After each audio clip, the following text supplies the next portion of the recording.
Olá, meus irmãos e irmãs, sejam bem-vindos ao canal Vinícius Siqueira. E se você ainda não é inscrito aqui no canal, se inscreva aqui no canal e não esqueça de ativar o sininho das notificações. Todos os dias são postados vídeos abençoados aqui no canal para te abençoar. Vamos a mais uma palavra do Senhor. Em época de eleição, os candidatos fazem promessas de campanha, muitas das quais só para fazer constar. Mesmo assim, eles dão esperanças aos eleitores. Aqueles que conseguem expressar melhor essas promessas ficam com os votos. Seja qual for o candidato, se suas promessas não forem suficientemente claras, os eleitores voltam-se para outros. Quando as promessas são cheias de esperança, o candidato ganha votos. A diferença entre o ser humano e o animal selvagem é que quando o animal procura satisfazer as necessidades básicas de alimento e abrigo, o homem criado à imagem de Deus contempla o futuro. O ser humano enxerga além do momento presente e olha com esperança para o futuro. As pessoas não vivem sem esperança. Os animais sempre olham para a terra. O homem, porém, olha com esperança para as estrelas no céu. Uma pessoa sem esperança no futuro certamente entrará em desespero.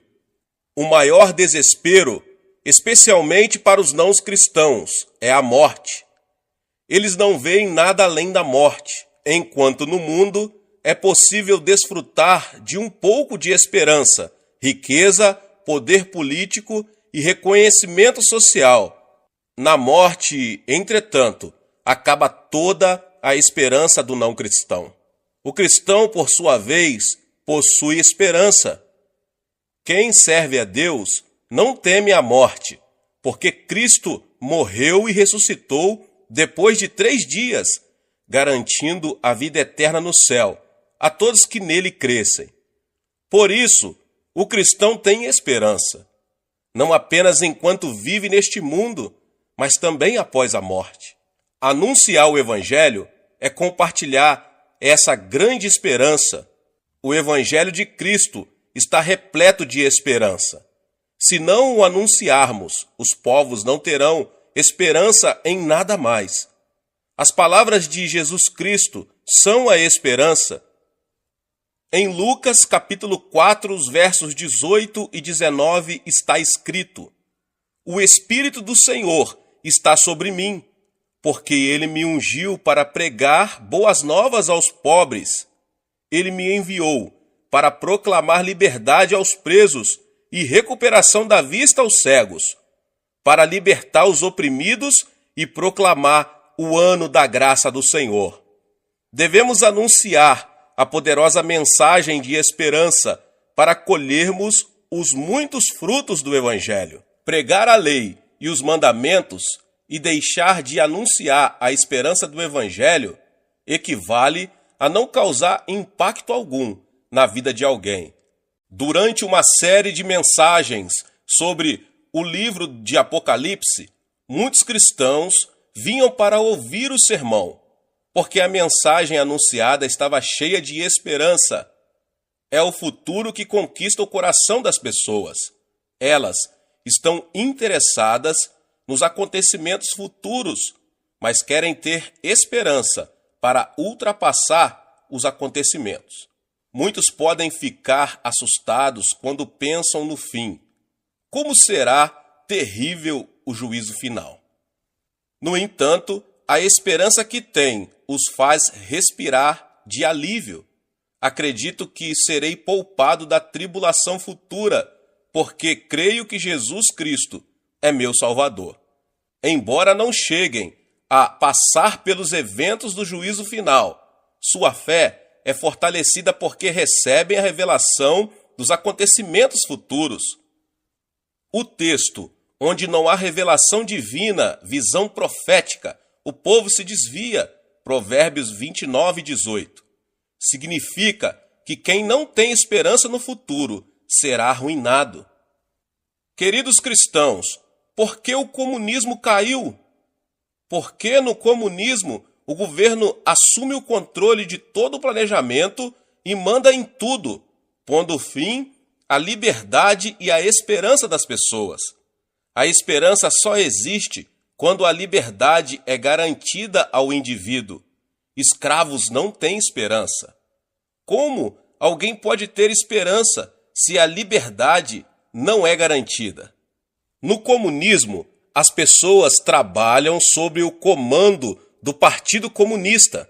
Por isso, perdem a esperança no futuro e não têm espaço para a criatividade, causando o colapso do sistema. Onde há liberdade, há esperança. Viktor Frankl foi um psicólogo muito famoso em Viena, Austrália. Na Segunda Guerra Mundial, foi preso pelos nazistas por ser judeu e teve de trabalhar em regime forçado em Auschwitz até a morte. A maioria dos judeus de Auschwitz nunca saíram vivos. De acordo com os registros do psicólogo, os presos recebiam quantidade mínima de comida e água para serem mantidos vivos, mas como não havia esperança no futuro, muitos acabavam morrendo. Entravam em desespero e perdiam a vida um após outro. Dr. Frank, porém, conseguiu sobreviver. Ele havia casado pouco antes de ser capturado. Desfrutou de um breve momento de alegria conjugal. Por isso tinha esperança de voltar a encontrar-se com a esposa amada e compartilhar de sua alegria novamente. Enquanto os outros iam morrendo, Dr. Franklin mantinha a esperança de se unir à esposa e atravessava os dias por esse motivo. Essa tornou-se a sua razão de viver. Dr. Multmann, teólogo alemão famoso, foi outro homem que encontrou esperança no desespero. Veja a história que ele me contou. Fui para a guerra como soldado alemão, mas fui feito prisioneiro do exército britânico. A dor e o sofrimento eram indescritíveis. Entrei em total desespero quando fui preso. Minha cidade natal, Hamburgo, fora capturada e transformada em cinzas. Todos os membros de minha família estavam mortos. Eu não tinha para onde ir, nem casa, nem família. Ao perder a esperança, Dr. Multmann decidiu cometer suicídio. Na verdade, fez várias tentativas na prisão. Embora ali fosse tratado com decência, estava profundamente deprimido e não via esperança nem liberdade no mundo. Certo dia, um capelão militar foi visitá-lo e entregou-lhe uma Bíblia. Na cela da prisão, ele começou a lê-la sem muito interesse. Ficou comovido com o versículo que narra o momento em que Jesus é deixado na cruz para morrer de forma mais terrível que se tem conhecimento, mas ressuscita 3 dias depois. Ele percebeu que apenas Cristo, que morrera pelos pecados da humanidade, era capaz de lhe dar a esperança que transcende o desespero. Depois dessa descoberta, passou a crer e a ter esperança. Consequentemente, conseguiu vencer o desespero e o sofrimento quando estava na prisão e retornou à Alemanha. Depois da Segunda Guerra, estudou teologia e tornou-se um renomado teólogo da teologia da esperança. Em Cristo, podemos depositar a esperança suprema. Como Cristo venceu a morte e ressuscitou, nada pode impedir o nosso futuro nele. Como há esperança de um futuro brilhante em Cristo, podemos ter a coragem e a alegria que vem de dentro.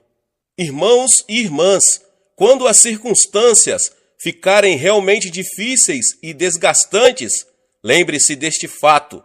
Por mais belas que sejam suas roupas e por melhores que sejam os alimentos que você come, se não tiver esperança no futuro, nada disso fará diferença. As pessoas precisam ganhar esperança e manter o coração confiante no futuro. Aquelas que olham apenas para o presente não têm sonhos nem esperança no futuro. Então vivem apenas para satisfazer necessidades básicas, como fazem os animais selvagens. O Evangelho oferece uma grande esperança no futuro. Por mais triste e desolador que o presente possa parecer, o Evangelho nos dá a capacidade de transcendê-lo. Um dos motivos que o Evangelho quíntuplo e a bênção tríplice influenciem fortemente os cristãos é a esperança que representam quanto ao futuro. O Evangelho quíntuplo baseia-se no Evangelho da cruz e oferece esperança tanto para o presente quanto para o futuro. Nele, os cristãos descobrem a esperança que Cristo oferece para hoje e amanhã. Por isso, quando ouvem, recebem a graça. A Yoido Full Gospel Church tornou-se a maior igreja do mundo porque a mensagem do Evangelho quíntuplo continuou a dar esperança à congregação. Conheci muitas pessoas perdidas e desesperadas que conheceram o Senhor por meio da mensagem das 5 dobras. Por isso, você também deve aceitar a mensagem de esperança. Sempre ofereça a mensagem de esperança em seus sermões. Preencha sua vida com ela e não se esqueça de que se tornará um determinado tipo de pessoa conforme a esperança que tiver. Deus se comunica e comunga com quem tem esperança, assim como Abraão. Deus protegerá aquele que contar as estrelas com esperança. Há um provérbio oriental que diz: a nação que enxergar como minhoca perecerá, a que enxergar como pássaro prosperará. A pessoa que enxergar como minhoca perece porque sempre olha para baixo, mas a que enxerga como pássaro prospera porque sempre olha para a frente e tem esperança quanto ao futuro. Meus irmãos e minhas irmãs, tenham muita esperança no coração, espalhem essa esperança, cantem um hino de esperança em Cristo todos os dias. Essa é a única maneira de ajudar-nos, os que se encontram em meio ao desespero. Deus abençoe a todos que ouviram essa palavra do pastor David Poyong Cho. Se você chegou aqui pela primeira vez e ainda não é inscrito no canal, se inscreva no canal e ative o sininho das notificações, para você não perder os vídeos que são postados aqui no canal. Todos os dias são postados vídeos para te abençoar. Deixe também o seu like neste vídeo e compartilhe com as pessoas, compartilhe nas suas redes sociais, com seus contatos. Amém? Nos vemos nos próximos vídeos. Deus abençoe. Amém.